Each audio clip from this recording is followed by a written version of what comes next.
ಯಾವಾಗಲೂ ಮನುಷ್ಯನೇ ಎನ್ನುವ ವ್ಯಾಸ ವಿಕ್ಷಿಪ್ತ ವ್ಯಕ್ತಿ ಎಂದು ಕೆಲವರಿಗೆ ಅನ್ನಿಸಬಹುದು. ವಿಕ್ಷಿಪ್ತ ಎಂಬ ಪದಕ್ಕೆ ಪರಿತ್ಯಕ್ತ ಎಂಬ ಅರ್ಥವೂ ಇದೆ. ಆದರೆ ತಾನು ಸಾಹಿತ್ಯ ಲೋಕ ಪರಿತ್ಯಜಿಸಿದ ವ್ಯಕ್ತಿ ಎಂಬ ಕೊರಗು ವ್ಯಾಸರಲ್ಲಿಲ್ಲ. ಅವರು ಪ್ರಚಾರವನ್ನಾಗಲಿ ವೇದಿಕೆಯನ್ನಾಗಲಿ ಬಯಸದ ಕಥೆಗಾರ. ವ್ಯಾಸರು ಸಿನಿಕರಲ್ಲ.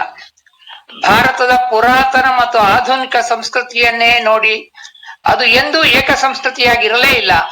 ವರ್ತಮಾನದ ಮನುಷ್ಯನೊಳಗೂ ಮಾರ್ಧವತೆ, ಭಕ್ತಿ, ಪ್ರೀತಿ, ಧ್ಯಾನ, ನೀತಿ, ಧರ್ಮ, ಸ್ನೇಹಗಳಿವೆ. ಅವುಗಳನ್ನು ಅವನ ಕಣ್ಣುಗಳಲ್ಲಿ ನೋಡಬೇಕೇ ಹೊರತು ಪುರಾತನ ಕಣ್ಣುಗಳಲ್ಲಿ ಅಲ್ಲ ಎನ್ನುವ ವ್ಯಾಸರ ಒಳನೋಟದ ಹೊಳಹುಗಳು ಅವರ ಜನಪಥದ ಉದ್ದಕ್ಕೂ ಕಾಣಸಿಗುತ್ತವೆ. ದುರ್ಗಾಪುರದ ವ್ಯಾಸರು ತಮಗೆ ಅನ್ನಿಸಿದ್ದನ್ನು ಪ್ರೀತಿ ಮತ್ತು ನಿರ್ಭೀತಿಯಿಂದ ಬರೆಯುವ ಲೇಖಕ. ಪುರುಷಾರ್ಥಗಳಲ್ಲಿ ಒಂದಾದ ಕಾಮ ದೃಷ್ಟಿ ಕೇಂದ್ರ ಆಗಿರುವ ಕಥೆಗಳನ್ನು ಬರೆಯುವ ವ್ಯಾಸರು ಹಳಗನ್ನಡದ ಕವಿ ಜನ್ನನನ್ನು ನೆನಪಿಸುವ ಕಥೆಗಾರ. ಪುರುಷಾರ್ಥಗಳಲ್ಲಿ ಒಂದಾದ ಕಾಮ ದೃಷ್ಟಿ ಕೇಂದ್ರ ಆಗಿರುವ ಕಥೆಗಳನ್ನು ಬರೆದ ವ್ಯಾಸರು. ಅವರ ಹೆಚ್ಚಿನ ಕಥೆಗಳ ವಸ್ತು ಕಾಮ, ಗಂಡು ಹೆಣ್ಣಿನ ಸಂಬಂಧ. ಜಾಗತೀಕರಣದ ಹೊಸ್ತಿಲಲ್ಲಿರುವ ನಮ್ಮ ಸಮಾಜ ಅರ್ಥ ಕೇಂದ್ರಿತ ಆಗುತ್ತಿರುವುದರ ಬಗ್ಗೆ ಅವರಿಗೆ ಆತಂಕ ಇದೆ. ತನ್ನ ಕೃತಿಯನ್ನು ಕುರಿತ ಸಮಕಾಲೀನರ ಅನಾದರವನ್ನು ಭವಭೂತಿಯಂತೆ ಆತ್ಮವಿಶ್ವಾಸದಿಂದ ಅಲಕ್ಷಿಸುತ್ತಿರುವ ಲೇಖಕ ವ್ಯಾಸ. ನಮಸ್ಕಾರ. ನೀವು ಹೇಳ್ತಿದ್ದಾಗ ನನಗೆ ಆ ಪತ್ರ ಅಂತ ಒಂದು ವಿಷಯ ಮೆನ್ಷನ್ ಮಾಡಿದಾಗ ನನಗೆ ಇನ್ನೊಂದು ನೆನಪಾಯ್ತು. ಅವರು ಸಾರ್ವಜನಿಕವಾಗಿ ಅಷ್ಟೊಂದು ಕಾಣಿಸ್ಕೊಳ್ಳದೆ ಇದ್ರುನು ಅವ್ರಿಗೆ ಯಾವುದೇ ಒಂದು ಯಾವ್ದಾದ್ರು ಬರಹ ಇಷ್ಟ ಆದ್ರೆ ಸೀದಾ ಬರಹಗಾರಿಗೊಂದು ಪತ್ರ ಬರೀತಿದ್ರು. ಅವರ ಫೋನ್ ನಂಬರ್ ತಗೊಂಡು ಆಗಾಗ ಫೋನ್ ಕೂಡ ಮಾಡ್ತಿದ್ರು. ಆ ಫೋನ್ ಮಾಡೋದು ಮತ್ತೆ ಪತ್ರ ಬರೋದು ಎರಡು ಕೂಡ ಅವರು ಕಥೆಗಳಲ್ಲಿದ್ದ ಒಂದು ಲೈನ್ಗಳ ತರನೇ ಇರ್ತಿತ್ತು ಅಂತ ನಾನು ಒಂದೆರಡು ಕಡೆ ಓದಿದ್ದೆ. ಹಾಯ್ ಬೆಂಗಳೂರಲ್ಲಿ ರವಿ ಬೆಳಗೆರೆ ಅವರು ಒಂದ್ಸರಿ ಅವರ ಪತ್ರವನ್ನ ವ್ಯಾಸರವರು ಬರೆದ ಒಂದು ಪತ್ರವನ್ನ ಒಂದು ಆರ್ಟಿಕಲ್ ಆಗಿ ಹಾಕಿರೋ. ಅದು ಆರ್ಟಿಕಲ್ ಕಥೆನ ಪತ್ರನ ಈ ತರ ಎಷ್ಟು ಸರಿ ಓದಿದ್ರು ಅರ್ಥವಾಗದೆ ಇರೋಂತ ಒಂದು ಅದ್ಭುತವಾದ ಪತ್ರ. ನಾನು ಅದನ್ನ ಇವತ್ತು ಹುಡುಕ್ತಿದ್ದೆ, ಸಿಗ್ಲಿಲ್ಲ. ಆಮೇಲೆ ಅವರು ಯಾರನ್ನ ಒಂದು ಇಷ್ಟಪಟ್ರೆ ಅವ್ರ ಜೊತೆ ನಿರಂತರವಾಗಿ ಒಂದು ಪತ್ರ ವ್ಯವಹಾರದಲ್ಲಿ ಇರ್ತಾ ಇದ್ರು. ನಮಸ್ತೆ ಎಲ್ರಿಗೂ. ಸಾರಿ, ನಾನು ಯಾವ್ದೋ ಮೀಟಿಂಗ್ ಅಲ್ಲಿ ಇದ್ದೆ, ಹೋಲ್ಡ್ ಹಾಕ್ಬಿಟ್ಟು ಬಂದಿದ್ದೀನಿ. ವ್ಯಾಸ ನನ್ನನ್ನ ಕಾಡಿದ ಅತ್ಯಂತ ಪ್ರಮುಖ ಕಥೆಗಾರರಲ್ಲೊಬ್ರು. ಅವ್ರನ್ನ ಶತಮಾನದ ಶ್ರೇಷ್ಠ ಕಥೆಗಾರ ಅಂತಾನು ಕರಿಬಹುದು ಬೇಕಾದ್ರೆ. ನನಗೆ ತುಂಬಾನೇ ಪ್ರಭಾವಿಸಿದಂತ ಕಥೆಗಾರರಲ್ಲಿ ವ್ಯಾಸ ಪ್ರಮುಖರು. ಬಹುಶಃ ನಾನು ಕನ್ನಡ ಸಾಹಿತ್ಯವನ್ನು ಓದೋಕ್ ಶುರು ಮಾಡಿದ್ದೆ ವ್ಯಾಸ ಅವರಿಂದ ಅಂತ ಹೇಳಿದ್ರೆ ತಪ್ಪಾಗಲ್ಲ. ಅದ್ರಲ್ಲೂ ಸ್ನಾನ ಅನ್ನೋ ಕಾದಂಬರಿನ ಸಾಕಷ್ಟು ಸಾರಿ ಓದಿದೀನಿ, ಮತ್ತೆ ತುಂಬಾ ಕಾಡಿದಂತ ಪುಸ್ತಕ ಅದು. ಈ ಶಾಂತಿನಾಥ್ ದೇಸಾಯಿ ಅವರ ಮುಕ್ತಿ ತರ ಸ್ನಾನ ತುಂಬಾ ಕಾಡುವಂತ ಪುಸ್ತಕ. ನನಗೆ ವರದರಾಜ್ ಚಿತ್ರಗಿರಿ ಸರ್ಗೆ ನಾನು ಸುಮಾರು ಸಲ ಇಮೇಲ್ ಮಾಡಿದೀನಿ. ಕೆಲವು ಪುಸ್ತಕಗಳೆಲ್ಲ ಸಿಗದೇ ಇದ್ದಾಗ ದಯವಿಟ್ಟು ಕಳ್ಸ್ಕೊಡಕ್ ಆಗುತ್ತೆ ಸರ್ ಅಂತೆಲ್ಲ ಕೇಳಿದೀನಿ. ಅವ್ರು ಇದಾರೆ ಈಗ. ನಾನು HP ಕೆಲಸ ಮಾಡ್ತಿದ್ದಾಗ ಅವರ ಓಟ ಸರಿಯಾಗಿ ನೆನಪಿಲ್ಲ, ಆ ಪುಸ್ತಕ ಮತ್ತೆ ಹಲವಾರು ಬೇರೆ ಪುಸ್ತಕಗಳು ಪ್ರಿಂಟ್ ಆಗ್ತಿದ್ದೆಲ್ಲ ಕಳಿಸ್ಕೊಡ್ತಿದ್ರು. ಆಮೇಲೆ ವ್ಯಾಸ ಅವ್ರು ಎಷ್ಟು ದೊಡ್ಡ ಅಭಿಮಾನಿ ಆಗಿದ್ದೆ ಅಂದ್ರೆ ನಾನು ಅವ್ರ ಫೋಟೋಗಳು ಕಲೆಕ್ಷನ್ ಮಾಡಕ್ಕೂ ಶುರು ಮಾಡಿದ್ದೆ. ಎಲ್ಲಿ ಯಾವ ಮ್ಯಾಗಝೀನ್ ಅಲ್ಲಿ ನೋಡಿದ್ರು ಯಾವ್ದೋ ಒಂದೇ ಒಂದು ಫೋಟೋ ಇರೋದು, ಅದು ಒಂದು ಪಾಸ್ಪೋರ್ಟ್ ಸೈಜ್ ಫೋಟೋಗ್ರಾಫ್. ನಾನು ವರದರಾಜ್ ಚಂದ್ರಗಿರಿ ಸರ್ ಅವ್ರಿಗೆ ಇಮೇಲ್ ಮಾಡಿ ಅವ್ರದೊಂದು ಬಹಳ ಹಿಂದೆ ಯಾವ್ದೋ ಮ್ಯಾಗಝೀನ್ ಅಲ್ಲಿ ನೋಡಿದ್ದೆ, ಒಂದು ಟೇಬಲ್ ಹತ್ರ ಕೂತಿರೋದು, ದೊಡ್ಡ ಟೇಬಲ್, ಅದು ಮರದ ಟೇಬಲ್, ಅದ್ರ ಮುಂದೆ ಚೇರ್ ಹಾಕೊಂಡು ಕೂತಿರ್ತಕ್ಕಂಥ ಒಂದು ಫೋಟೋ. ದಯವಿಟ್ಟು ಕಳಿಸ್ಕೊಡಿ sir, I can make it ಎಲ್ಲ ಎನ್ಲಾರ್ಜ್ಡ್ ಸೈಜ್ ಅಂತ ಹೇಳಿ ನಾನು ಕಳ್ಸಿದ್ದೆ. ವರದರಾಜ್ ಚಂದ್ರಗಿರಿ ಸರ್ ಕಳಿಸ್ಕೊಟ್ಟಿದ್ರು ಅವಾಗ. ಆಮೇಲೆ ಜಯಂತ್ ಕಾಯ್ಕಿಣಿ ಅವ್ರ ಜೊತೆ ನಿಂತಿರೋ ಇನ್ನೊಂದು ಫೋಟೋ. ಸಾಮಾನ್ಯವಾಗಿ ಅವರು ವೈಟ್ ಶರ್ಟ್ ಮತ್ತೆ ಬ್ಲಾಕ್ ಪ್ಯಾಂಟ್ ಹಾಕ್ತಿರು ಅಂತ ಕೇಳ್ಪಟ್ಟಿದ್ದೀನಿ. ಸೊ ಅದನ್ನ ತೋಳ್ ಮಡ್ಚ್ಕೊಂಡಿರ್ತಕ್ಕಂಥ ಇನ್ನೊಂದು ಫೋಟೋನ ಕಳ್ಸಿಕೊಟ್ಟಿದ್ರು. So I was a very hardcore fan of Vyasa. So ಅದೊಂದು. ಮತ್ತೆ ಇವತ್ಗೂ ಅಷ್ಟೇ, ಸ್ನಾನ ಕಾದಂಬರಿ ನಾನು ನೆನ್ಸ್ಕೊಂಡಿದ ತಕ್ಷಣನೇ ಎಷ್ಟು ಸಲ ಓದಿದೀನಿ ಅಂದ್ರೆ ಕೆಲವು ಪ್ಯಾರಾಗ್ರಾಫ್ಗಳು ಹಾಗೇನೆ ಇದೆ. ರಥ ಅಂತ ಒಂದು ಕತೆ ಬರುತ್ತೆ, ಮೊದಲನೇ ಕತೆ. ಅದರಲ್ಲಿ ಸೆಕೆಂಡ್ ಪೇಜ್ ಅಂತ ಅನ್ಸುತ್ತೆ, ನಂಗೆ ಇನ್ನೂ ನೆನಪಿದೆ. ಒಂದು ಅಳುವಿನಿಂದ ಶುರುವಾದ ಬದುಕು ಅಳು ನಿಲ್ಸೋದೇ ಇಲ್ವಂತೆ. ಒಮ್ಮೊಮ್ಮೆ ಜೋರಾಗಿ ಒಮ್ಮೊಮ್ಮೆ ಕ್ಷೀಣವಾಗಿ ಬರ್ತಾನೆ ಇರುತ್ತಂತೆ. ಸೊ ಅದೇನೆ ಬದುಕಿನ ಒಂದು ಘಟ್ಟವನ್ನ ತೋರಿಸುತ್ತೆ ಅಂತೇನೋ ಬರೀತಾರೆ ಆ ಕಥೆಯಲ್ಲಿ. ಬಹಳ ಚೆನ್ನಾಗಿದೆ ರಥ ಅನ್ನೋ ಕತೆ. ಮತ್ತೆ ಸ್ನಾನ ಅನ್ನೋ ಕತೆ. ಯಾವಾಗ್ಲೂ ನನ್ಗೆ ಆ ಲೈನ್ಸ್ ತುಂಬಾ ನೆನಪಿರುತ್ತೆ. ಸೊ ಸ್ನಾನ ಅನ್ನೋ ಕಥೆಯಲ್ಲಿ ಆ ಗುರುಗಳ ಶಿಷ್ಯ ಹರಿ ಅಂತ ಒಬ್ಬ ಇರ್ತಾನೆ. ಅವ್ನ್ಗೆ ಹೇಳ್ತಾರೆ, ಮನಸ್ಸಿನಿಂದ ಆಗ್ಲಿ ಅಥವಾ ದೇಹದಿಂದ ಆಗ್ಲಿ ಸಂಬಂಧ ಹುಟ್ಟದೇ ಇದ್ರೆ ಈ ಕರೆನ್ಸಿ ನೋಟ್ಗಳು ಬೆಳಕಕ್ ಬಂದ ಮೇಲೆ ಒಂದು ವಿಚಿತ್ರವಾದ ಸಂಬಂಧ ಹುಟ್ಕೋತಂತೆ ಮನುಷ್ಯರ ಮಧ್ಯ. ನಾನು ನೀನೆಲ್ಲ ಆ ಸೇತುವೆಯ ಸಂಬಂಧದ ಮೂಲಕ ಏನೋ ಬೆಳೆದು ಬಂದವರು ಅಂತ ಇನ್ನೊಂದ್ ಕಡೆ ಹೇಳ್ತಾರೆ. ಆ ಕ್ಷೇತ್ರ ಅನ್ನೋ ಕಥೆನೂ ತುಂಬಾ ಚೆನ್ನಾಗಿದೆ. ಆಮೇಲೆ ಸುಮಾರಷ್ಟು ಪುಸ್ತಕಗಳು ನನಗೆ ಸಿಗದೇ ಇದ್ದಾಗ ಹೆಲ್ಪ್ ಮಾಡ್ತಿದ್ದೆ ವರದರಾಜ್ ಚಂದ್ರಗಿರಿ ಸರ್ ಅವರು. ಸುಮಾರಷ್ಟು ಕಥೆಗಳನ್ನೆಲ್ಲ ನನಗೆ ಕಳಿಸ್ಕೊಟ್ಟಿದ್ರು, ಪುಸ್ತಕನೂ ಕಳಿಸ್ಕೊಟ್ಟಿದ್ರು. ಇತ್ತೀಚೆಗೊಂದು ಕಳಿಸ್ಕೊಟ್ರು, ಬಹುಶಃ ಹೆಸರು ನನ್ಗೆ ಅಷ್ಟು ನೆನಪಾಗ್ತಿಲ್ಲ. ವಿಶಿಷ್ಟ ಪ್ರತಿಭೆ ಕಥೆಗಾರ ಎಂ ವ್ಯಾಸ ಅಂತ, ಮೇ ಬಿ ಸರ್ವೆ ಮಾಡಿರೋದು ಅನ್ಸುತ್ತೆ. ಕನ್ನಡ ಸಂಘ ಕಾಂತವಾರ ಇವರಿಂದ ಕಳಿಸ್ಕೊಟ್ಟಿದ್ರು ಸುಮಾರಷ್ಟು. ತೀರ್ಕೊಂಡಿದ್ದ ದಿನ ಅಂತೂ ನಾನು ಆಗ್ತಾನೆ ಫಸ್ಟ್ ಇಯರ್ ಇಂಜಿನಿಯರಿಂಗ್ ಅಲ್ಲಿ ಇದ್ದೆ ಅನ್ಸುತ್ತೆ. ತೀರ್ಕೊಂಡಿದ್ದ ಸುದ್ದಿ ಕೇಳಿ ಬಹಳ ಬೇಜಾರಾಯ್ತು. ಇನ್ಫ್ಯಾಕ್ಟ್ ಇಂಜಿನಿಯರಿಂಗ್ ಎಲ್ಲ ಮುಗಿದಾದ್ಮೇಲೆ ಅಥವಾ ಮಧ್ಯದಲ್ಲಿ I plan to visit his house, ಕೃಪಾನಿಧಿಗೆಲ್ಲ ಬರ್ಬೇಕು ಅಂತೆಲ್ಲ ಬಹಳ ಯೋಚನೆ ಮಾಡಿದ್ದೆ. So that kind of a fan I was.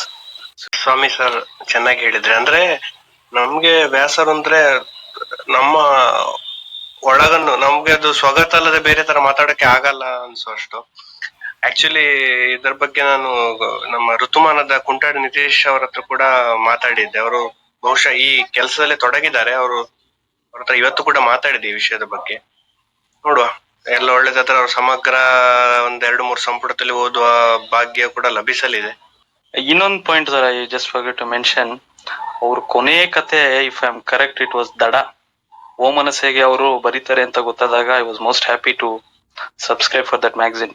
ಓ ಮನಸ್ಸೆ ಅಂತ ರವಿ ಬೆಳಗೆರೆ ನಡೆಸ್ತಿದ್ರು ಅನ್ಸುತ್ತೆ. ಅದಕ್ಕೆ ಒಂದೇ ಒಂದ್ ಕತೆ ಬರೆದ್ರು ಅಷ್ಟೇನೆ, ದಡ ಅಂತ. ಎಕ್ಸಲೆಂಟ್. ಅದು ಸಂಕಲನ ಆಗಿ ಕೂಡ ಬಂದಿದೆ, ದಡ ಅಂತ ಒಂದು ಕತೆ. ಅದು ಸಂಕಲನದಲ್ಲಿ ಅದೊಂದು ಕಥೆಯಾಗಿ ಬಂದಿದೆ, ದಡ ಅಂತ. ಕರೆಕ್ಟ್. ಸೊ ಓ ಮನಸ್ಸೆಗೆ I think that was last story written. ಓ ಮನಸ್ಸೆಯಲ್ಲಿ ಬಂದಿರೋ ಕಥೆನೆ ಬಹುಶಃ ವ್ಯಾಸರು ಬರೆದಿರೋ ಕೊನೆ ಕಥೆ ಅಂತ ಕಾಣುತ್ತೆ. ಅದನ್ನ ದಡ ಸಂಕಲನದಲ್ಲಿ ಸೇರಿಸಿದ್ದೆವು. ನೀವೆಲ್ಲ ಇಷ್ಟು ಜನ ವ್ಯಾಸರನ್ನು ಓದ್ತಾ ಇದ್ದಾರೆ ಅನ್ನೋದೇ ನಮಗೆ ಖುಷಿ. ರೈಟ್. ಇಲ್ಲಿ ಸಾಕಷ್ಟು ಜನ ಹೊಸಬರು ಇರೋದ್ರಿಂದ ಒಂದು ಪಾಯಿಂಟ್ ಸೇರಿಸ್ತೇನೆ, ಮಧ್ಯೆ ಮುಂದುವರಿಸಬಹುದು. ಯಾಕೆ ಈ ತರ ವ್ಯಾಸರ ಕಥೆಗಳು ಕೆಲವರಿಗೆ ತುಂಬಾ ಆಪ್ತ ಆಗತ್ತೆ, ಅಥವಾ ವ್ಯಾಸರ ಕಥೆಗಳು ಆಗ ನಾದ ಅವರು ಹೇಳಿದ ಹಾಗೆ ಒಂದೇ ಶ್ರುತಿಯ ರಾಗಗಳ ಹಾಗಿವೆ? ಬಹಳ ಮುಖ್ಯವಾಗಿ ನಾನು ಹೊಸಬರಿಗೆ ಈ ಮಾತನ್ನ ಹೇಳ್ತಾ ಇದ್ದೀನಿ. ಸಾಮಾನ್ಯ ನಮ್ಗೆ ನಮ್ಮ ಬದುಕಿನ ಖುಷಿಯ ಸಂಗತಿಗಳು ಹೆಚ್ಚು ಆಪ್ತ ಆಗತ್ತೆ. ನಮ್ಮ ಲೈಫಲ್ಲಿ ಬರುವ ಸಂತೋಷಗಳು ಅಥವಾ ಯಾವುದು ಥ್ರಿಲ್ಲಿಂಗ್ ಮೊಮೆಂಟ್ಗಳು, ಇದೆಲ್ಲ ನಮ್ಗೆ, ಅಥವಾ ಇನ್ನೊಬ್ಬರ ಸಂತೋಷ ಇತ್ಯಾದಿಗಳೇ ನಮ್ಗೆ ಹೆಚ್ಚು ಆಪ್ತ ಆಗುತ್ತೆ. ಆದ್ರೆ ಪ್ರತಿ ಮನುಷ್ಯನ ಒಳಗೆ ಕೂಡ ಒಂದು ಪ್ಯಾರಾಡಾಕ್ಸ್ ಇದೆ, ಒಂದು ವಿಸಂಗತಿ ಅಂತ ಇದೆ. ಅದು ಆ ವಿಸಂಗತಿ ಅಲ್ಲಿ ತಲ್ಲಣಗಳಿರ್ಬಹುದು, ಅಥವಾ ಹತಾಶೆಗಳಿರ್ಬಹುದು, ಅಥವಾ ಆದ್ರಿಂದಲೇ ಮುಂದೆ ಹೋಗುವಂತಹ ಯಾವುದು ಕೊಲೆ ಇರಬಹುದು, ಆತ್ಮಹತ್ಯೆ ಇರಬಹುದು, ಅಥವಾ ಷಂಡತನ ಇರಬಹುದು. ಈ ತರ ಯಾವುದನ್ನು ನಾವು ಒಂದು ವ್ಯಕ್ತಿತ್ವದ ನೆಗೆಟಿವ್ ಆಸ್ಪೆಕ್ಟ್ ಅಂತ ಕರಿತೇವೆಯೋ, ಆ ನೆಗೆಟಿವ್ ಆಸ್ಪೆಕ್ಟ್ ಅನ್ನ ಸಾಮಾನ್ಯವಾಗಿ ಯಾವ ಕತೆಗಾರರು ಮುಟ್ಲಿಕ್ಕೆ ಬಯಸೋದಿಲ್ಲ. ಯಾಕೆಂದ್ರೆ ಆ ನೆಗೆಟಿವ್ ಆಸ್ಪೆಕ್ಟ್ ಅನ್ನು ಓದುವ ವರ್ಗ ತುಂಬಾ ಕಡಿಮೆ ಇರುತ್ತೆ, ಮತ್ತೆ ಆ ಓದುಗರು ಕೂಡ ಅದನ್ನು ಅಷ್ಟು ಇಷ್ಟಪಡಲ್ಲ. ಆದ್ರೆ ಪ್ರತಿಯೊಬ್ಬರಲ್ಲೂ ಕೂಡ ಈ ತರದ ಒಂದು ನೆಗೆಟಿವ್ ಆಸ್ಪೆಕ್ಟ್, ಒಂದು ವಿಸಂಗತಿ ಅಂತ ಪ್ರತಿಯೊಬ್ಬರಲ್ಲೂ ಇದೆ. ಇದು ವ್ಯಾಸ ಏನ್ ಮಾಡಿದ್ರು ಅಂತಂದ್ರೆ, ಈ ಒಂದು ನೆಲೆಯನ್ನ ಗುರುತಿಸಲಿಕ್ಕೆ ಪ್ರತಿ ವ್ಯಕ್ತಿತ್ವದಲ್ಲಿ ಇರುವಂತ ಈ ನೆಲೆಗೆ ಫೋಕಸ್ ಮಾಡಿದ್ರು. ಇಲ್ಲಿ ಒಂದು ಶಬ್ದ ಮತ್ತೆ ಬಂತದ್ದು, ಒಂದು ಕ್ಲಾರಿಫಿಕೇಶನ್ ಕೊಡ್ಲಿಕ್ಕೆ ಬಯಸ್ತೇನೆ, ಅಥವಾ ಆ ರೀತಿ ನೋಡಬಹುದು ಅಂತ ಒಂದು ಅಪೇಕ್ಷೆ. ವಿಕ್ಷಿಪ್ತ ಅಂತ ಒಂದು ಶಬ್ದ ತುಂಬಾ ಸಲ ಬಂತು. ಅದು ಯಾಕೋ ಅದು ವ್ಯಾಸರ ಜೊತೆಗೇನೆ ಆ ವಿಕ್ಷಿಪ್ತ ಎನ್ನುವ ಶಬ್ದ ಬಂದು ಹೋಗಿದೆ. ವಾಸ್ತವದಲ್ಲಿ ವ್ಯಾಸ ವಿಕ್ಷಿಪ್ತ ವ್ಯಕ್ತಿ ಅಲ್ಲ, ಖಂಡಿತ ಅಲ್ಲ. ಅವರು ಸಾಕಷ್ಟು ಜೀವಪರ ವ್ಯಕ್ತಿ. ಅವರು ಆತರ ವಿಕ್ಷಿಪ್ತ ವ್ಯಕ್ತಿತ್ವದ ವ್ಯಕ್ತಿ ಖಂಡಿತ ಅಲ್ವೇ ಅಲ್ಲ. ವಿಕ್ಷಿಪ್ತ ಕತೆಗಾರ ಅಂತ ಒಂದು ಬಂದು ಹೋಗಿದೆ ಅವರ. ಆದ್ರೆ ಆಗಿರೋದೇನು ಅಂತಂದ್ರೆ, ಮನುಷ್ಯನ ಒಳಗಿರುವ ಆ ವಿಕ್ಷಿಪ್ತ ಮನಸ್ಸು ಅಂತ ನಾವೇನು ಗುರುತಿಸಬಹುದು, ಆ ಕಡೆ ವ್ಯಾಸರ ಫೋಕಸ್ ಮಾಡಿದ್ರು. ಒಬ್ಬ ಸೃಜನಶೀಲ ಕಲಾವಿದಾಗಿ ಮನುಷ್ಯನ ನಾನಾಗ ನೆಗೆಟಿವ್ ಏರಿಯಾ ಅಂತ ಹೇಳಿದೆ ಅಲ್ಲ, ಅದನ್ನು ಫೋಕಸ್ ಮಾಡಿರೋದ್ರಿಂದ ಅವರ ಕಥೆಗಳಲ್ಲಿ ಆ ವಿಕ್ಷಿಪ್ತ ಭಾವ ಬಂದಿದೆ ಹೊರತು ವ್ಯಾಸ ಎನ್ನುವ ವ್ಯಕ್ತಿಗೂ ವಿಕ್ಷಿಪ್ತತೆಗೂ ನೇರ ಸಂಬಂಧಗಳೇನಿಲ್ಲ. ಅವರು ತುಂಬಾ ಜೀವಪರ ವ್ಯಕ್ತಿ. ಆದ್ರೆ ಯಾವುದೋ ಕೆಲವು ಕಾರಣಕ್ಕೋಸ್ಕರ, ನಾವು ಯಾವುದೋ ಒಂದು ಕಾರಣ ಸಾಮಾನ್ಯ ಹೇಳುವಾಗ ಅವರ ತಂದೆಯ ಕೊಲೆಯಾದ ಒಂದು ಘಟನೆ, ಅದೆಲ್ಲ ನಾವು ಹೇಳಬಹುದಾದ ಒಂದು ಕಾರಣ ಇರಬಹುದು ಅಷ್ಟೇ. ಮೂಲತಃ ಅವರೊಬ್ಬ ಒಳ್ಳೆಯ ಸೃಜನಶೀಲ ಕತೆಗಾರ, ಅದರ ಬಗ್ಗೆ ಎರಡು ಮಾತಿಲ್ಲ. ಅದ್ಭುತ ಅಂದ್ರೆ ಅವರು ಆ ಕತೆಗಳನ್ನು ನೋಡುವ ಆಂಗಲ್ ಮಾತ್ರ, ಅದಕ್ಕೆ ಬಹುಶಃ ಒಂದು ಪ್ರೇರಣೆಯ ಹಾಗೆ ಆ ಘಟನೆ ಆದದ್ದಿರಬಹುದು. ಅವರಿನ್ನೂ 20 ವರ್ಷ ಆಗುವುದಕ್ಕಿಂತ ಮೊದಲೇ ಕಾಲೇಜು ವಿದ್ಯಾರ್ಥಿಯಾಗಿದ್ದ ಆ ಕಾಲಕ್ಕೆ ಅವರ ತಂದೆ ಕಗ್ಗೊಲೆ ಆಗ್ತಾರೆ ಹಾಡು ಹಗಲಲ್ಲೇ. ಅದಕ್ಕೇನೋ ಆ ಕಾಲದ ಜಮೀನ್ದಾರು, ಗೇಣಿ, ಈ ತರದ ಸಂಗತಿಗಳೆಲ್ಲ ಕಾರಣಗಳಿರ್ಬೋದು. ಅದನ್ನು ಅವರೆಂದೂ ಕೂಡ ದಾಖಲಿಸ್ಲಿಕ್ಕೆ ಹೋಗ್ಲಿಲ್ಲ. ಅವರ ಫ್ಯಾಮಿಲಿಯ ಆಪ್ತ ಕೆಲವರಿಗೆ ಆ ಕೆಲವು ವಿಷಯಗಳು ಗೊತ್ತಿತ್ತು ಹೊರತು ಅದು ಸಾಹಿತ್ಯ ಲೋಕದಲ್ಲಾಗ್ಲಿ ಅಥವಾ ಅವರನ್ನು ಪರಿಚಿತ ಲೋಕದಲ್ಲಾಗ್ಲಿ ಈ ಘಟನೆಯನ್ನ ಅವರು ಒಮ್ಮೆನೂ ದಾಖಲು ಮಾಡಿದವರಲ್ಲ. ಸುಮಾರು ಒಂದು 2000ನೇ ಇಸವಿ, ಎಕ್ಸಾಕ್ಟ್ ಈಗ ನನಗೆ ನೆನಪಾಗ್ತಾ ಇಲ್ಲ, ಹೀಗೆ ಖಾಸಗಿಯಾಗಿ ಅವರ ಜೊತೆಗೆ ಮಾತನಾಡಿದಾಗೆಲ್ಲ ಅವರ ಹತ್ರ ಉಲ್ಲೇಖ ಮಾಡ್ತಿದ್ದೆ. ನಾನು ಅವರಿಗಿಂತ ಸಾಕಷ್ಟು ವಯಸ್ಸಿನಲ್ಲಿ ಚಿಕ್ಕವ, ಅವರ ಎದುರುಗಡೆ ನಾನು ಏನೂ ಅಲ್ಲ. ಆದ್ರೆ ನಾನು ಒಬ್ಬ ಸಾಹಿತ್ಯದ ವಿದ್ಯಾರ್ಥಿ, ಸಾಹಿತ್ಯದ ಅಧ್ಯಾಪಕ ಎನ್ನುವ ಒಂದು ಪ್ರೀತಿಯಿಂದ ಕೊನೆಯ ವರ್ಷಗಳಲ್ಲಿ, ಆಗ ನಾದ ಹೇಳಿದ್ರು, ಅವರು ಹೆಚ್ಚು ಸಾರ್ವಜನಿಕವಾಗಿ ಕೂಡ ಸ್ವಲ್ಪ ಆಪ್ತರಾದದ್ದು ಕೊನೆಯ ಒಂದು 10 ವರ್ಷದ ಅವಧಿಯಲ್ಲಿ. ಆ ಸಂದರ್ಭದಲ್ಲಿ ಅವರ ಹತ್ರ ಹೇಳಿದ್ದೆವು, ನಿಮ್ಮ ಈ ಸೃಜನಶೀಲತೆಯ ಪ್ರೇರಣೆ ಅಂತ ಇರುವ ಆ ಘಟನೆ ನಮಗೂ ಅದರ ಬಗ್ಗೆ ಹೆಚ್ಚು, ಆಪ್ತ ಮನೆಯವರಿಗೂ ಅದರ ಬಗ್ಗೆ ಹೆಚ್ಚು ಸ್ಪಷ್ಟತೆ ಇಲ್ಲ, ನೀವು ಅದನ್ನ ಎಲ್ಲಾದ್ರೂ ಒಂದ್ ಕಡೆ ದಾಖಲಿಸ್ಬೇಕು ಅಂತ. ಅದನ್ನ ಅವರು ದಾಖಲಿಸಿದ್ರು. ಕಂಟಿನ್ಯೂಸ್ ಆಗಿ ಒಂದ್ 2-3 ಪತ್ರಿಕೆಯಲ್ಲಿ, ಮಂಗಳ ಅಂತ ಒಂದು ಪತ್ರಿಕೆ ಇತ್ತು ನೋಡಿ. ಅವರದೊಂದು ವಿಶೇಷ ಏನು ಅಂತಂದ್ರೆ, ಅವರು ಬರೆದ ಕೂಡ್ಲೆ ಅದು ಕತೆ ಇರ್ಲಿ, ಲೇಖನ ಇರ್ಲಿ, ಕವನ ಇರ್ಲಿ, ಏನೇ ಇರ್ಲಿ, ಆಗ ಯಾರೋ ಒಂದು ಪ್ರಕಾರದ ಬಗ್ಗೆ ಪ್ರಸ್ತಾಪ ಮಾಡಿದ್ರು. ಅವರು ನಿರ್ದಿಷ್ಟ ಒಂದು ಪ್ರಕಾರಕ್ಕೆ, ನಾವು ಕತೆಗಾರ ವ್ಯಾಸ ಅಂತ ಗುರುತಿಸ್ತೇವೆ, ಅವ್ರಿಗೆ ಕಥೆಯೂ ಒಂದೇ, ಕವನನೂ ಒಂದೇ, ಲೇಖನನೂ ಒಂದೇ, ಎಲ್ಲ ಒಂದೇ ತರ, ಒಂದೇ ರೀತಿಯ ಆಲೋಚನೆಗಳದೆಲ್ಲ. ಬರೆದ ಕೂಡ್ಲೆ ಕೊಟ್ಬಿಡ್ತಾರೆ ಯಾರಿಗಾದ್ರು, ಆಗ್ತಾನೆ ಯಾರು ಕೇಳಿದ್ರು ಅವರಿಗೆ, ಅದು ಕತೆ ಇರ್ಬೋದು, ಕವನ ಇರ್ಬೋದು. ಈ ಅದ್ಭುತವಾದ ಒಂದು ನನ್ನ ಸೂರ್ಯ ಅಂದೇ ಅಸ್ತಮಿಸಿದ ಎನ್ನುವ ಟೈಟ್ಲ್ ಕೊಟ್ಟಂತ ಒಂದು ಅದ್ಭುತ ಬರಹವನ್ನ, ಯಾವುದು ಅವರ ತಂದೆಯ ಕಗ್ಗೊಲೆಯಂತಹ ಪ್ರಮುಖ ವಿಚಾರವನ್ನು ಒಳಗೊಂಡಂತಹ ಒಂದು ಲೇಖನವನ್ನ ಬರೆದು ಮುಗಿಸಿದ ತಕ್ಷಣ ಬಾಬು ಕೃಷ್ಣಮೂರ್ತಿ ಅವರು ಅಂತ ಕಾಣುತ್ತೆ, ಮಂಗಳ ಎನ್ನುವ ಪತ್ರಿಕೆಯ ಸಂಪಾದಕರಿದ್ರು, ಅಲ್ಲಿಂದ ವ್ಯಾಸರೇ ನಮ್ಗೊಂದು ಕತೆ ಬೇಕು ಅಂತ ಫೋನ್ ಏನೋ ಬಂದಿದ್ದ ಕಾಲಕ್ಕೆ ತಾನು ಬರೆದ ಈ ಲೇಖನವನ್ನು ಅವರಿಗೆ ಕೊಟ್ಬಿಟ್ರು. ಮಂಗಳ ಅದನ್ನು ಓದುವ ಒಂದು ವರ್ಗ ಬೇರೆನೇ ಇದೆ. ಅದರಲ್ಲಿ ಫ್ರಂಟ್ ಪೇಜ್ ಅಲ್ಲಿ ಸಂಪಾದಕೀಯದ ಜಾಗದಲ್ಲಿ ಆ ಲೇಖನ ಬಂತು. ಆದ್ರೆ ಯಾರಿಗೆ ನಿಜಕ್ಕೂ ಅದು ತಲುಪಬೇಕಿತ್ತು ಅಂತಹ ವ್ಯಕ್ತಿಗಳಿಗೆ, ಸಾಹಿತ್ಯದ ಕ್ಷೇತ್ರದ ಪ್ರಮುಖರಿಗೆ ಯಾರಿಗೂ ಈ ಲೇಖನ ಬಂದೇ ಇರಲಿಲ್ಲ, ಗೊತ್ತೇ ಇರಲಿಲ್ಲ ಹೀಗೊಂದು ವ್ಯಾಸರ ಅಮೂಲ್ಯ ಲೇಖನ ಪ್ರಕಟ ಆಗಿದೆ ಅಂತ. ಆ ಸಂದರ್ಭದಲ್ಲಿ ಅವರೊಮ್ಮೆ ಫೋನ್ ಮಾಡಿದಾಗ ಹೇಳಿದ್ದೆ, ಇದನ್ನ ಈ ಪತ್ರಿಕೆಯಲ್ಲಿ ಪ್ರಕಟಿಸುವಂತ ಲೇಖನ ಅಲ್ಲ, ಇದು ಸಾಕಷ್ಟು ಜನ ಪ್ರಮುಖ ಓದುಗರು ತಲುಪಬೇಕಾದ, ಪ್ರಮುಖ ಪತ್ರಿಕೆಗಳಲ್ಲಿ ಬರಬೇಕಾದ ಒಂದು ಲೇಖನ. ಅದು ನೀವು ಅದನ್ನ ಸ್ವಲ್ಪ ರಿವೈಸ್ ಮಾಡಿ ಪ್ರಮುಖ ಪತ್ರಿಕೆಗಳು, ನನ್ನ ಮನಸ್ಸಿನಲ್ಲಿ ಪ್ರಜಾವಾಣಿನೋ ಉದಯವಾಣಿನೋ ಅವರು ಇಂಥ ಪತ್ರಿಕೆಗಳಿಗೆ ಬರಿತಾ ಇದ್ರು, ಅಂತ ಪತ್ರಿಕೆಯಲ್ಲಿ ಇದು ಬರ್ತಿದ್ರೆ ಇದು ಹೆಚ್ಚು ಜನರನ್ನ ತಲುಪ್ತಿತ್ತು, ಪ್ರಮುಖ ಇಲೈಟ್ ಓದುಗ ವರ್ಗವನ್ನ ತಲುಪಬೇಕಿತ್ತು ಅಂತ ಹೇಳಿದ್ದೆ. ನಾವು ಈ ತರ ಹೇಳಿದ್ದಕ್ಕೆ ಒಂದು ಈ ಸಂತೋಷ್ ಇದ್ದಾರೆ ಗ್ರೂಪ್ ಅಲ್ಲಿ, ಅವರಿಗೆಲ್ಲ ಗೊತ್ತು, ಒಂದು ನಗಾಡೋದು ಅಷ್ಟೇ, ಅವರೇನೋ ದೊಡ್ಡ ಅದರ ಬಗ್ಗೆ ನಮ್ಮ ಮಾತನ್ನು ಸೀರಿಯಸ್ ಆಗಿ ತಗೊಳ್ಳುವಂತ ಟೈಪ್ನವರಲ್ಲ. ಅವ್ರು ಹಾಗೆ ನೆಗಾಡಿದ್ರು ಅಷ್ಟೇ. ಆದ್ರೆ ಆಮೇಲೆ ಉದಯವಾಣಿಯಿಂದಲೋ ಈ ತರದ ಒಂದು ಡಿಮಾಂಡ್ ಬಂದಾಗ ಅದೇ ವಿಷಯವನ್ನ ಅವರು ಸ್ವಲ್ಪ ಮನುಷ್ಯ ಮನಸ್ಸಿನ ಹಠಾತ್ ಸ್ಫೋಟ ಅಂತ ಏನೋ ಒಂದು ಹೆಡ್ಡಿಂಗ್ ಕೊಟ್ಟು ಅದನ್ನ ಸ್ವಲ್ಪ ವಿಸ್ತರಿಸಿ ಬರೆದು, ಅದರಲ್ಲೇ ಈ ಘಟನೆಗಳ ಬಗ್ಗೆ ಮೊದಲು ದಾಖಲಾತಿ ಆಗಿರೋದು. ಸೊ ಈ ಘಟನೆ ಮನುಷ್ಯ ಮನಸ್ಸಿನ ಒಂದು ನೆಗೆಟಿವ್ ವ್ಯೂ ಅನ್ನ ಯಾಕೆ ಇವರು ಅವತ್ತಿನಿಂದ ಇವತ್ತಿನವರೆಗೆ ಕಥೆಗಳಲ್ಲಿ ಹೇಳುತ್ತಾ ಬಂದ್ರು ಎನ್ನುವುದಕ್ಕೆ ಒಂದು ಪ್ರಮುಖ ಪ್ರೇರಣೆ ಆಗಿರಬಹುದು ಅಂತ ನಾವು ಊಹಿಸಬಹುದು. ಅದೊಂದೇ ಕಾರಣ ಅಂತ ಅಲ್ಲ.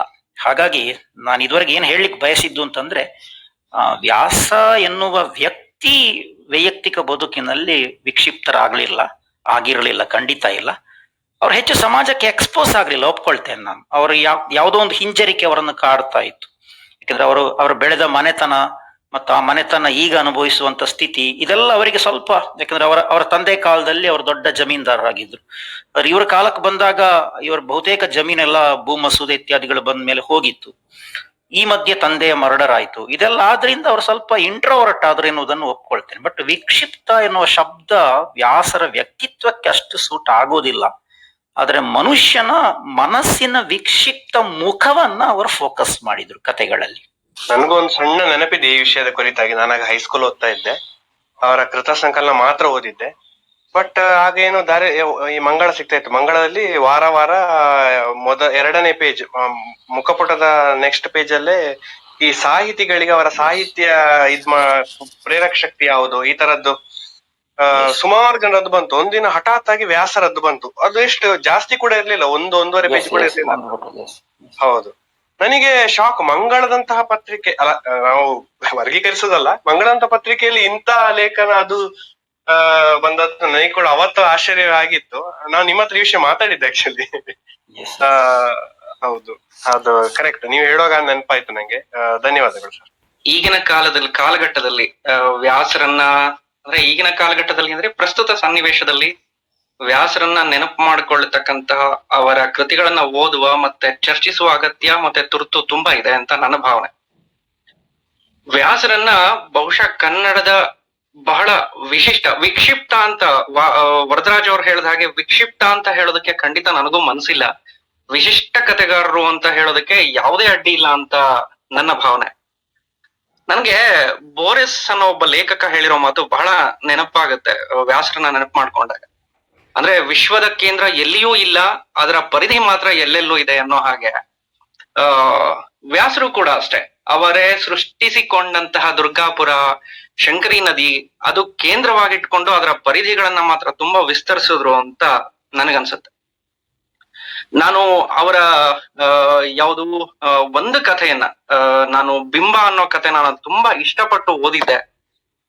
ವ್ಯಾಸರನ್ನ ನನಗ್ ಪರಿಚಯ ಮಾಡಿಕೊಟ್ಟವರು ನಮ್ಮ ಡಾಕ್ಟರ್ ಎಂ ಜಿ ಈಶ್ವರಪ್ಪ. ನಾನೊಬ್ಬ ವಿಜ್ಞಾನದ ವಿದ್ಯಾರ್ಥಿ. ಕಥೆಗಳ ಬಗ್ಗೆ, ಅದರಲ್ಲೂ ಚಿತ್ತಾಲರನ್ನೋ ಅಥವಾ ಚದುರಂಗರನ್ನೋ ನಾನು ಮಾತಾಡುವಾಗ ಇವರೆಲ್ಲರಿಗಿಂತನೂ ವಿಭಿನ್ನವಾಗಿ ಇರ್ತಕ್ಕಂಥ ವ್ಯಾಸರನ್ನ ಓದು ಅಂತ ಹೇಳಿ ನನಗೆ ಹೇಳಿದ್ರು. ಈಗ ನೀವು ಹೇಳಿದ ಹಾಗೆ ಅವರ ಒಂದಷ್ಟು ಸಾಲುಗಳನ್ನ ಓದೋದು ಅಂತ ಆದ್ರೆ ನನ್ನ ಕೈಯಲ್ಲಿ ಅವ್ರದ್ದೊಂದು ಆ ಕೃತಿ ಇದೆ. ಅದರಲ್ಲಿ ಒಬ್ಬ ಮಹಿ ಅಂತ ಒಬ್ಬ ಕಥಾನಾಯಕ ಬರ್ತಾನೆ. ಅವನು ಒಂದು ಸಂಭಾಷಣೆಯನ್ನ ಹೇಳ್ತಾನೆ, ಆ ಸಂಭಾಷಣೆಯನ್ನ ಓದ್ಬಿಡ್ತಾನೆ. ಹೀಗೆ ಹೇಳಿದರೆ ಅಪರಾಧವಾಗುತ್ತೋ ಗೊತ್ತಿಲ್ಲ, ಆದರೂ ಹೇಳದಿರಲಾರೆ. ಜನದಟ್ಟಣೆಯ ಬೀದಿಗಳಲ್ಲಿ ಅಲೆವಾಗ, ಬಸ್ಸುಗಳಲ್ಲಿ ರೈಲುಗಳಲ್ಲಿ ಹೆಣ್ಣು ಮೈಗಳಿಗೆ ಒತ್ತಿ ನಿಂತಾಗ ಅಂಗೈಗಳಲ್ಲಿ ಮುಂಗೈಗಳಲ್ಲಿ ಮತ್ತು ದೇಹದ ಎಲ್ಲಾ ಭಾಗಗಳಿಂದಲೂ ಆಕಾರವನ್ನು ಮೃದುವನ್ನು ಬಿಸಿಯನ್ನು ಮುಟ್ಟಿದಾಗ ಕಾಮವೊಂದೇ ಜಾಗೃತವಾಗುತ್ತಿರಲಿಲ್ಲ ಪೆದ್ದಿ. ಒಂದು ರೀತಿಯ ಭದ್ರತೆ, ನೆಮ್ಮದಿ, ಶಾಂತಿ ಮನಸ್ಸನ್ನು ಆಹ್ಲಾದಕರವಾಗಿ ಆವರಿಸಿ ಬಿಡುತ್ತಿತ್ತು. ಇದರ ಮೆಲುಕಾಟದಲ್ಲಿ ಮಂಗಳೂರಿನ ಜನದಟ್ಟಣೆಯ ಸರ್ವಿಸ್ ಬಸ್ಸು, ಸಿಟಿ ಬಸ್ಸುಗಳಲ್ಲಿ ಹೆಂಗಳೆರೆಯ ಮೈಯನ್ನು ಸ್ಪರ್ಶಿಸಲು ಹಾತೊರೆಯುತ್ತಿರುವ ಮಗಳನ್ನು ಪಕ್ಕದಲ್ಲಿಟ್ಟುಕೊಂಡ ಹೆಂಗಸೊಬ್ಬಳ ಹಿಂಡಿ ಹಿಪ್ಪೆ ಮಾಡಲು ಕೈಚಾಚಿದ ದೈವಗಳಲ್ಲಿ ಇಂತಹದ್ದೇ ಭಾವವಿತ್ತೆ. ಎಂಥ ಅದ್ಭುತವಾದ ಪ್ರಶ್ನೆಯನ್ನ ಕೇಳ್ತಾರೆ. ಬಹುಶಃ ಕನ್ನಡದ ಮಟ್ಟಿಗೆ ಮನುಷ್ಯನ ಇನ್ಸ್ಟಿಂಕ್ಟ್ಸ್, ಬರೀ ಕಾಮವನ್ನ ಒಂದೇ ಅಲ್ಲ, ಮನುಷ್ಯನ ಇನ್ಸ್ಟಿಂಕ್ಟ್ಸ್ ನ ಇಟ್ಕೊಂಡು ಯಾವುದೇ ಒಬ್ಬ ಓದುಗನನ್ನ ತಟ್ಟಿದ ಕಥೆಗಾರ ಕನ್ನಡದ ಮಟ್ಟಿಗೆ ವ್ಯಾಸರೊಬ್ರೆ ಅಂತ ನಾನು ಹೇಳಕ್ ಬಯಸ್ತೇನೆ. ಅದು ಆ ಸ್ಟೇಟ್ಮೆಂಟ್ ತಪ್ಪಿದ್ರು ಇರಬಹುದೇನೋ. ಯಾಕೆ ಅಂದ್ರೆ ಕಥೆಯೊಳಗಿಂದನೇ ಎದ್ದು ಬಂದ ಹಾಗೆ ನೇರವಾಗಿ ಬಂದು ನಮ್ಮ ಮನಸ್ಸನ್ನ ತೊಟ್ಟೋದಿದೆಯಲ್ಲ, ಅದು ವ್ಯಾಸರಿಗೆ ಬಹಳ ಒಲಿದಂತಹ ಕಲೆ. ಅದಕ್ಕೆ ಅವರೆಲ್ಲ ನಮ್ಮನ್ನ ಅಷ್ಟು ತೀರಾ ಹತ್ರವಾಗ್ತಾರೆ. ಎಲ್ಲಾ ಕಥೆಗಾರರಿಗಿಂತ ಅವರು ವಿಭಿನ್ನವಾಗಿ ನಿಲ್ಲೋದೆ ಆ ಒಂದು ಮೂಸೆಯಲ್ಲಿ ಅನ್ನೋದು ನನ್ನ ಅಭಿಪ್ರಾಯ. ಸೊ ಹಾಗಾಗಿ ಹೌದು, ಜನದಟ್ಟಣೆಯಿಂದ ಅಥವಾ ಜನರ ಮಧ್ಯದಿಂದ ಸ್ವಲ್ಪ ಎದ್ದು ಹೋದ ಹಾಗೆ ನಮಗ್ ಕಂಡ್ರು ಕೂಡ ಅವರು ಜನರ ಅಂದ್ರೆ ಜಗತ್ತಿನ ವ್ಯಾಪಾರಗಳಿಗೆ ಎಂದೂ ಅವರು ಬೆನ್ನು ಕೊಟ್ಟವರಲ್ಲ.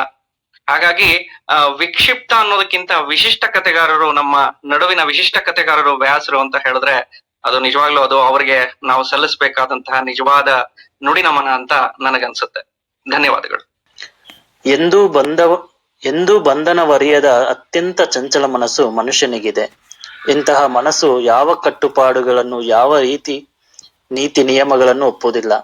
ಅದು ಯಾಕೆ, ಅದು ಬೇಕೆ ಎಂದು ಪ್ರತಿಯೊಂದನ್ನು ಸಂಶಯದಿಂದಲೇ ನೋಡುತ್ತದೆ. ಈ ಮನಸ್ಸುಗಳ ಒಡೆಯರೇ ಪ್ರಕೃತಿ ಪುರುಷರು. ಇವರೇ ಸುಖ ಸ್ವಾರ್ಥಿಗಳು. ಇದರಾಚೆ ಬದುಕಿಲ್ಲ. ಈ ವಿಶಿಷ್ಟ ಸಾಹಿತ್ಯಿಕ, ಸಾಮಾಜಿಕ, ಧಾರ್ಮಿಕ ದೃಷ್ಟಿಯೇ ನನ್ನನ್ನು ಸಾಹಿತ್ಯ ಪ್ರಪಂಚದಲ್ಲಿ ಒಂಟಿ ಪ್ರಯಾಣಿಕನನ್ನಾಗಿಸಿತು. ಇದಕ್ಕಾಗಿಯೇ ನಾನು ಗುರುತಿಸಲ್ಪಟ್ಟಿದ್ದೇನೆ ಮತ್ತು ಅವಗಣಿಸಲ್ಪಟ್ಟಿದ್ದೇನೆ. ಈ ತರ ಅವರು ಚೆನ್ನಾಗಿ ಬರೆದಿದ್ದಾರೆ. ಅವರ ಒಂದು ನೆಲೆಯಲ್ಲಿ ಅವ್ರು ಯಾಕೆ ಗುರುತಿಸಲ್ಪಟ್ಟಿದ್ದೀನಿ ಮತ್ತೆ ಅವಗಣಿಸಲ್ಪಟ್ಟಿದ್ದೇನೆ ಅಂತ ಚೆನ್ನಾಗಿ ಹೇಳಿದ್ದಾರೆ. ಆ ಒಂದು ಸಾಲುಗಳು ನನಗೆ ನೆನಪಾಯ್ತು. ಸ್ವಾಮಿ ಹಾಗೆ ಇನ್ನೊಂದು ಒಂದು ಪ್ರಶ್ನೆ ವರದರಾಜ ಸರ್ಗೆ, ಕ್ಷಮಿಸಿ. ಅವರದ ಕುರಿತಾದ ವ್ಯಾಸಪಥ ಒಂದು ಅಂಕಣಗಳ ಬರಹ ಇತ್ತು ಅಂತ ಅನ್ಕೊಂಡಿದ್ದೇನೆ. ಅದು ಏನಾಯ್ತು? ಅದು ಏನಾದ್ರು ಯಾರಾದ್ರೂ ಪುಸ್ತಕ ರೂಪದಲ್ಲಿ ಹೊರತರ್ಲಿಕ್ಕೆ ಏನಾದ್ರು ಇದೆಯಾ? ಇಲ್ಲ, ಜನಪಥ ಅಂತ ಅದರ ಹೆಸರು, ವ್ಯಾಸಪಥ ಅಲ್ಲ. ಅದು ಆಕ್ಚುಲಿ ಉಷಾ ಕಿರಣ ಅಂತ ಒಂದು ಪತ್ರಿಕೆಯನ್ನ ಸ್ವಲ್ಪ ಸಮಯ ನಮ್ಮ ವಿಜಯ ಸಂಕೇಶ್ವರ ಬಳಗದವರು ನಡೆಸ್ತಾ ಇದ್ರು, ವಿಜಯವಾಣಿ ಜೊತೆಗೆ ಉಷಾ ಕಿರಣ ಅಂತ. ಅದರಲ್ಲಿ ಪತ್ರಕರ್ತರಾಗಿದ್ದಂತ ಕಾಸರಗೋಡು ಕಡೆಯ ಒಬ್ರು ವ್ಯಾಸರ ಸ್ನೇಹಿತರು ಅವರಿಂದ ಒತ್ತಾಯ ಮಾಡಿ ಬರೆಸಿದ ಅಂಕಣಗಳ ಸಂಕಲನ ಅದು. ಆಗ ಮುರಳೀಧರ ಉಪಾಧ್ಯಾಯರು ಇದನ್ನು ಪ್ರಸ್ತಾಪ ಮಾಡಿದ್ರು.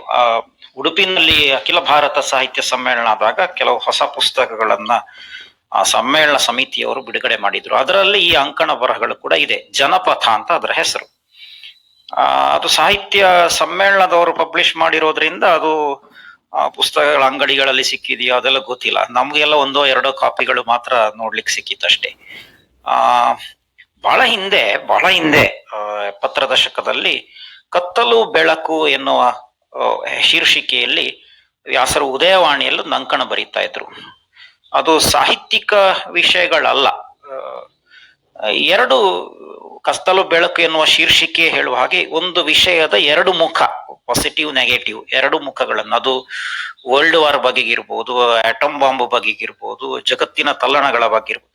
ನಮ್ಗೆ ಆಶ್ಚರ್ಯ ಆಗುದೇನು ಅಂತಂದ್ರೆ, ವ್ಯಾಸರು ಓದಿರೋದು ಕಾಲೇಜಿನಲ್ಲಿ BA ಡಿಗ್ರಿ, ಇಕನಾಮಿಕ್ಸ್ ಮೇಜರ್ ತಗೊಂಡು.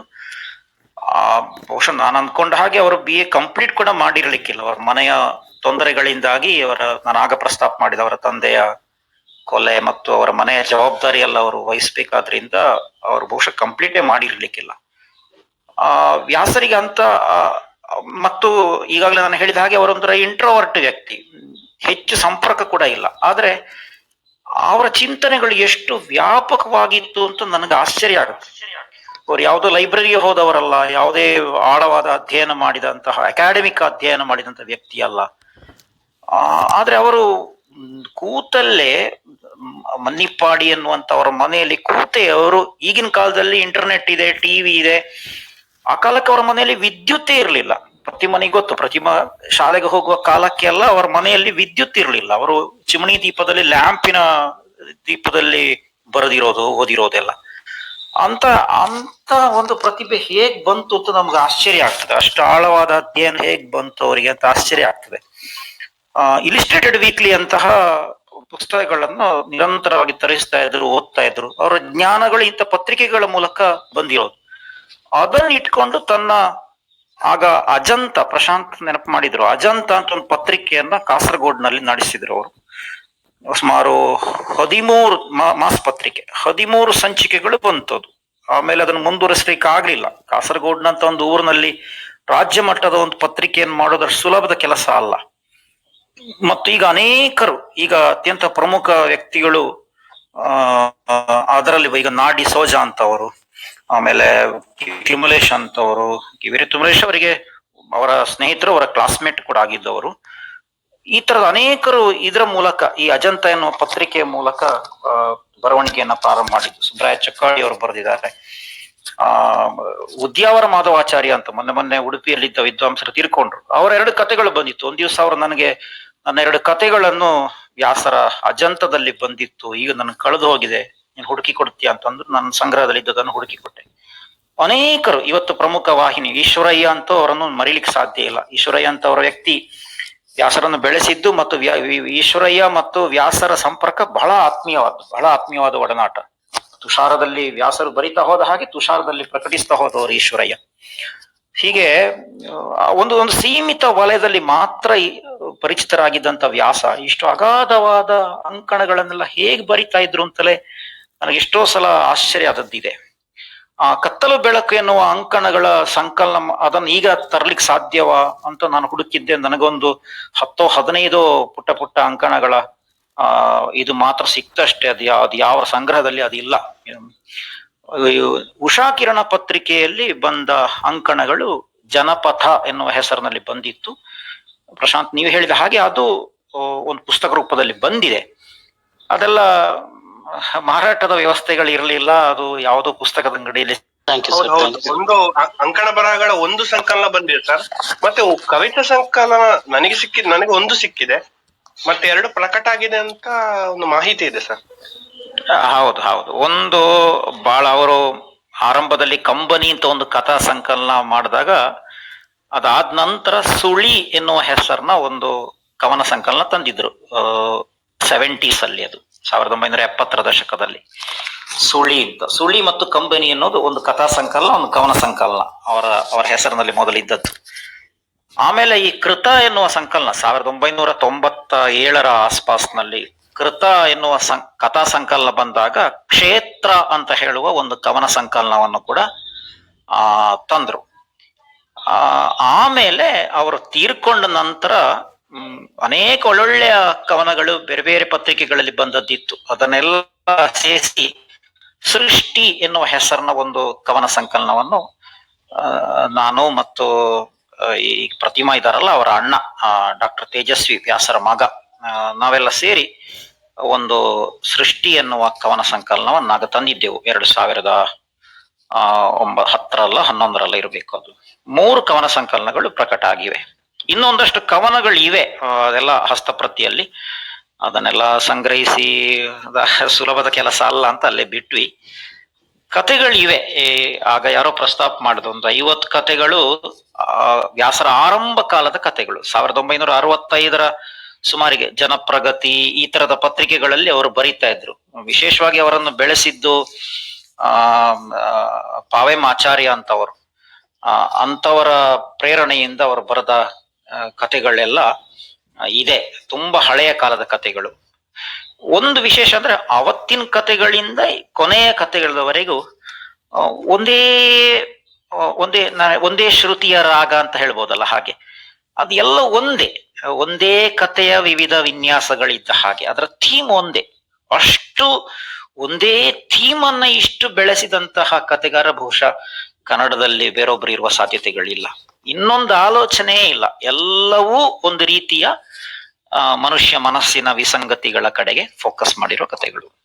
ಆಶ್ಚರ್ಯ ಈ ತರ ಇರೋ. ಹೌದು, ಖಂಡಿತ. ಅಂದ್ರೆ ನಾನು ಗಮನಿಸಿದ ಹಾಗೆ ಈ ವ್ಯಾಸರದ್ದು 2 ಅಕ್ಷರದ ಹೆಸರಿನ ಕಥೆಗಳು, ಮತ್ತೆ ಅವರ ಕಥೆಗಳಲ್ಲಿ ಬರುದು ದುರ್ಗಾಪುರ, ಶಂಕರಿ ನದಿ, ಹೀಗೆ ಕನ್ನಡ ಸುಮಾರು ಕಥೆಗಾರಲ್ಲಿ ಇದೆ ತರ. ಈಗ ಚಿತ್ತಾಲರಿಗೆ ಹನೇಹಳ್ಳಿ ಆಗಿರ್ಬೋದು, ಅಥವಾ ನಾಮೊಗಸಲೆ ಅವರಿಗೆ ಸೀತಾಪುರ ಇರ್ಬೋದು. ಹೀಗೆ ಕಥೆಗಾರರು ಅಲ್ಲ, ಅಲ್ಲಿ ಚಿತ್ತಾಲರ ಹನೇಹಳ್ಳಿಗೂ ವ್ಯಾಸರ ದುರ್ಗಾಪುರಕ್ಕೂ ಒಂದು ಸಣ್ಣ ವ್ಯತ್ಯಾಸ ಇದೆ. ಚಿತ್ತಾಲರ ಹನೇಹಳ್ಳಿ ಒಂದು ಲೊಕೇಶನ್ ಇದೆ, ಆದ್ರೆ ದುರ್ಗಾಪುರ ಎನ್ನುವಂತ ಒಂದು ಲೊಕೇಶನ್ ಇಲ್ಲ. ಅಂದ್ರೆ ಇಡೀ ಅದು ಭಾರತ ಇರ್ಲಿ, ಕರ್ನಾಟಕ ಇರ್ಲಿ, ಜಗತ್ತೇ ಇರ್ಲಿ, ಎಲ್ಲ ಕಡೆ ಇರುವ ಮನುಷ್ಯನು ಒಂದೇ. ಮನುಷ್ಯನ ಮನಸ್ಸನ್ನ ಕೇಂದ್ರೀಕೃತವಾಗಿ ಆಲೋಚನೆ ಮಾಡ್ಲಿಕ್ಕೆ ಅದು ದುರ್ಗಾಪುರ ಅಂದ್ರೆ ಎಲ್ಲವೂ ಹೌದು. ಅದು ಕಾಸರಗೋಡು ಅಲ್ಲ, ಅದು ಕರ್ನಾಟಕ ಅಲ್ಲ, ಅದು ಭಾರತ ಅಲ್ಲ. ಮನುಷ್ಯನ ಎಲ್ಲ ಜಗತ್ತಿನ ಯಾವ ಮೂಲೆಯಲ್ಲಿದ್ರು ಕೂಡ ಮನುಷ್ಯ ಆಲೋಚನೆ ಮಾಡೋದು ಒಂದೇ ತರ. ಅದಕ್ಕೋಸ್ಕರ ಒಂದು ದುರ್ಗಾಪುರ ಎನ್ನುವ ಒಂದು ಕಥೆಯ ಟೈಮ್ ಅಂಡ್ ಸ್ಪೇಸ್ ಅಂತ ಇದೆಯಲ್ಲ, ಒಂದು ಕತೆ ಬೆಳಿಲಿಕ್ಕೆ ಕಾಲ ದೇಶ, ಅದಕ್ಕೆ ತಂದಿರೋದು. ಅದು ಒಂದು ಜಾಗ ಅಲ್ಲ. ನಾವು ದುರ್ಗಾಪುರವನ್ನು ಹುಡುಕಿ ಹೋಗ್ಲಿಕ್ಕೆ ಆಗೋದಿಲ್ಲ. ಅದು ಕಾಸರಗೋಡು ಅಲ್ಲ, ಅದು ವಿಶೇಷ ವ್ಯಾಸರಲ್ಲಿ. ಖಂಡಿತ ಕಾಸರಗೋಡು ಅಲ್ಲ. ನೀವು ಹೇಳಿದ್ದು ಕರೆಕ್ಟ್ ಆಗಿತ್ತು ಸರ್. ಅದೇ ಒಬ್ಬ ಯಶಸ್ವಿ ಕಥೆಗಾರ ಅಥವಾ ತುಂಬಾ ಬರೆಯುವ ತನ್ನ ಏನೊಂದು ಫಿಕ್ಷನೈಸ್ಡ್ ಒಂದು ಲೊಕೇಶನ್ ಸೃಷ್ಟಿ ಮಾಡ್ತಾನೆ, ಅದರ ಸುತ್ತ ಹೀಗೆ ಸುಮಾರು ಉದಾಹರಣೆ ಗಮನಿಸಬಹುದು. ಬಟ್ ಇದೆಲ್ಲದರ ನಡುವೆ ಅವರು ವಿಶೇಷವಾಗಿ ನಿಲ್ಲುವ ಕಾರಣ ಅದೇ, ಏನಂತಾರೆ, ಮನಸ್ಸಿನ ಆಳಕ್ಕೆ ಪಾತಾಳ ಗರಡಿ ಹಾಕಿ ತೆಗೆಯುದು ಅಂತ ಹೇಳ್ತಾರಲ್ಲ, ಆ ತರಹ ಬರೋದ್ರು ಅಂತ ಅಷ್ಟೇ. ಅದೊಂದು ನನಗೆ ಸದ್ಯಕ್ಕೆ ಹೊಳೆಯುವ ಅಂಶ. ಇಲ್ಲೊಂದು ವಿಶೇಷ ಏನಂದ್ರೆ, ಅವರು ಒಂದು ಕತೆ ಓದಿದ್ರೆ ಎಲ್ಲ ಕತೆಗಳನ್ನು ಓದಿದ ಒಂದು ಅನುಭವ ಆಗುತ್ತೆ. ಆಮೇಲೆ ಎಲ್ಲಾ ಕತೆಗಳನ್ನ ಓದಿದ್ರೆ ಒಂದು ಕತೆ ಓದಿದ ಅನುಭವ ಆಗುತ್ತೆ. ಬಹುಶಃ ಥೀಮ್ ಒಂದು ಎಲ್ಲ ಕತೆಗಳ ಆ ಒಂದು ಸಬ್ ಕರೆಂಟ್ ಆಗಿ ಅದು ಒಂದು ಫ್ಲೋ ಆಗ್ದಿರೋದ್ರಿಂದ ಆ ಒಂದು ಫೀಲ್ ನನಗೆ ತುಂಬಾ ಸರಿಯಾಗಿದೆ. ಹಾಗಾಗಿ ನನ್ಗೆ ಎಷ್ಟೊಂದ್ಸರಿ ಕತೆ ಹೆಸರುಗಳು ತುಂಬಾ ಅಷ್ಟು ಈಸಿಯಾಗಿ ನೆನಪಾಗಲ್ಲ, ಕತೆ ನೆನಪಿರುತ್ತೆ. ಇದೊಂದು ಲೈನ್ ನನಗೆ ಸಡನ್ ಆಗಿ ನೆನಪಾಯ್ತು. ಓಕೆ, ಇದು ಜಯರಾಮ್ ನಮಸ್ಕಾರ.